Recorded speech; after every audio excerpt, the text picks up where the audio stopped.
In this video, update lang tayo sa kaganapan sa market. Noong mga nakaraan, lumipad ang market dahilan para umabot ng $4 trillion valuation ang kabuoang crypto market cap. Ethereum and XRP at iba pang major alts lumipad. Bitcoin dominance medyo bumaba, pero ano ang dahilan ng mga pangyayari na ito? Yan ang sisilipin natin, at kung interesado kayo sa ganitong mga content, trading, crypto news, anything related to crypto, make sure to subscribe and hit the notification bell. Simulan natin sa headline nung nakaraang araw na ang crypto market ay umabot na daw sa $4 trillion, just behind the biggest company in the world. Sa mga nakaraang araw, sabay-sabay na umarangkada ang mga price ni Bitcoin, Ethereum, XRP at ilang major altcoins matapos ipasa ng United States House ang tatlong malalaking crypto bill bago ang August recess. Dahil dito, lumapit ang kabuuang halaga ng lahat ng crypto assets sa mundo sa $4 trillion, isang antas na maglalagay sa buong asset class kaagad sa likod lang ng Nvidia. Remember, ang Nvidia unang tumawid sa $4 trillion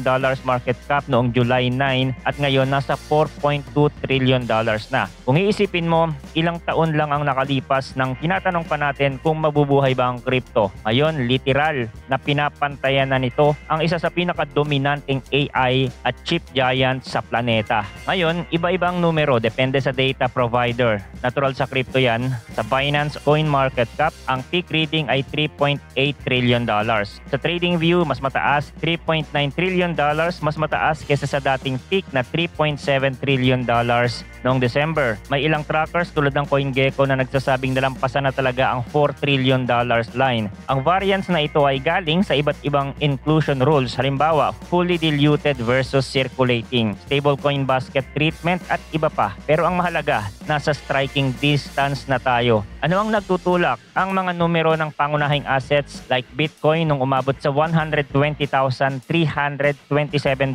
Ito ay nangyari nung Thursday. Ngunit ang mas malalaking fireworks ay galing kina Ethereum at XRP. Si Ethereum pumalo sa $3,615 unang beses mula early January na naabot ang ganoong antas. At kompleto ito ng roughly 40% gain sa loob ng nakalipas na 2 linggo. Samantala, ang Ripple cross-border token na XRP, naabot nito ang pinakabagong all-time high kahapon, $3.65.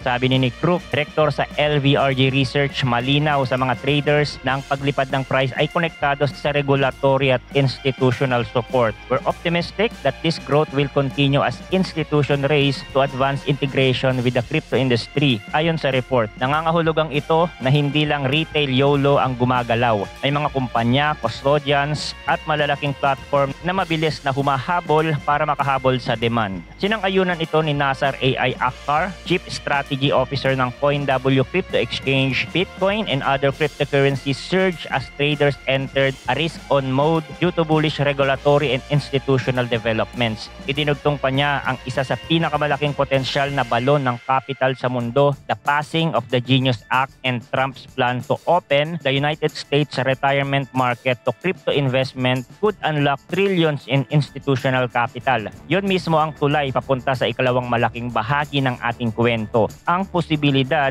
na mapayagan ng 401k retirement plan na bumili ng crypto. Bago tayo lumipat sa retirement angle, pag-usapan natin ng Ether Rocket's 47% in a month narrative. Ayon kay Felix Xu, partner sa crypto hedge fund ZX Query Capital, mababa ang tsansang bigla na lang mag-reverse ng mabilis si Ethereum habang hawak ang kasalukuyang macro setup. All the hard data that arrived this week argues against a rapid reversal. Sabi niya, ano ang hard data? Una, malalaking inflows sa United States spot Ethereum exchange traded funds. $727 million in a single day inflow nitong Wednesday. Pinakamalaki mula nang magsimula ang Ethereum ETF trading noong July 2024. Kapag pumapasok ang ganoong kalaking kapital, diretso yon sa cold custody. Hindi siya instant sell pressure dahil hindi madaling ilabas para i-dump sa open market. Ikalawa, macro uncertainty sa Federal Reserve. Oo, tumaas ng konti ang June Consumer Price Index, pero pinipisil ni President Donald Trump si Fed Chair Jerome Powell na magbawas ng rates ng hanggang 3% points. Kung may political pressure na mag-ease kahit mix ang data, nagiging tilt dovish ito para sa risk asset tulad ng Ethereum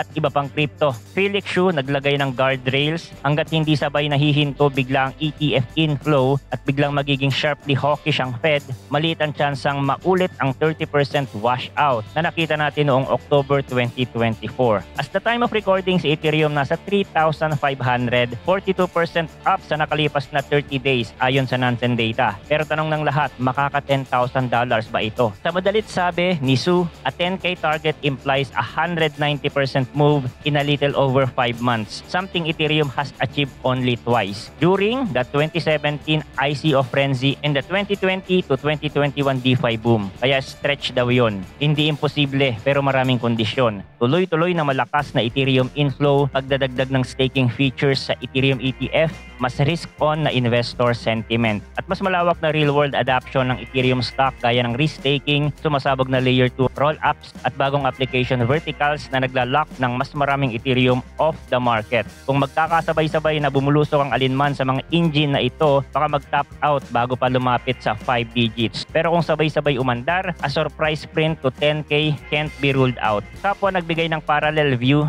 si Trevor Coverco, co-founder ng Sapien. Ambisyoso raw, oo, pero hindi imposibleng mag-approach ang Ethereum sa 10,000 valuation kung magtutuloy-tuloy ang macro tailwinds, lalawak ang ETF adoption at mas pagtitibayan ng Ethereum bilang backbone ng next financial system. Ethereum feels a lot less like a speculative bet now versus a programmable digital asset, dagdag niya. Ayon, Trump eyes executive order to open up retirement funds to crypto. Kung maisa sa katuparan, isa ito sa pinakamalaking structural tailwinds na maaaring magdulot ng multi-trillion-dollar addressable capital para sa digital assets. Ayon sa Financial Times, 3 taong brief on the plans ang nagsabing maaaring lagdaan ni President Donald Trump ngayong linggo ang isang executive order na magbibigay daan para sa American 401k retirement plan na maglagay ng pondo sa alternative assets, lampas, stocks at bonds kabilang ang cryptocurrency. Hindi lang crypto, kasama rin sa exploratory menu ang metals, infrastructure deal funds, corporate takeover funds at private loans. Ngunit kahit pa ganoon kalawak ang listahan, sapat nang banggitin na crypto ay nasa maikling talaan. Malaking pagbabago iyon sa traditional na asset allocation.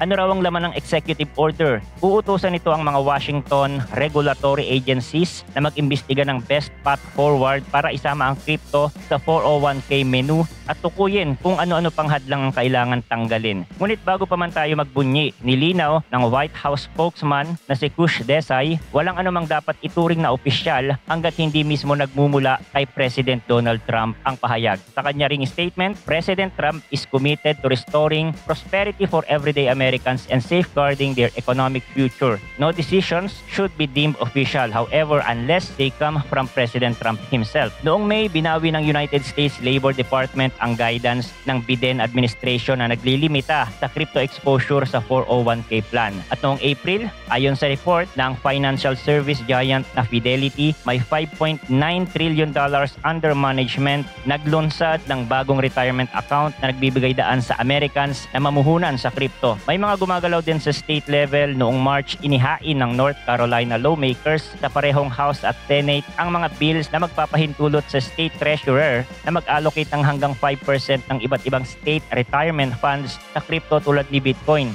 Internationally, noong November last year, iniulat ng United Kingdom-based pension specialist a Cartwright na may unnamed scheme na naglagay ng 3% allocation sa Bitcoin sa pension fund nito, habang ang Government Pension Investment Fund ng Japan ay nag-iisip ding gumamit ng Bitcoin bilang diversification tool noong March ng nakaraang taon. Para sa mga hindi pamilyar, ang 401k ay employer-sponsored retirement savings plan sa United States. Kadalasang nakapark ang contribution sa mutual funds, exchange-traded funds, stocks at bonds, depende sa menu ng plan provider. Hanggang September 30, 2024, ang 401k market ay may $8.9 trillion asset across higit sa 750,000 plans. Imagine, maliit na porsyento lang dyan ng payagan sa digital assets. Daan-daang bilyon agad na addressable capital, posibleng trillion-dollar level over time. So yun lang ang crypto update natin for today. Thanks for watching again. Good luck and see you on the next video.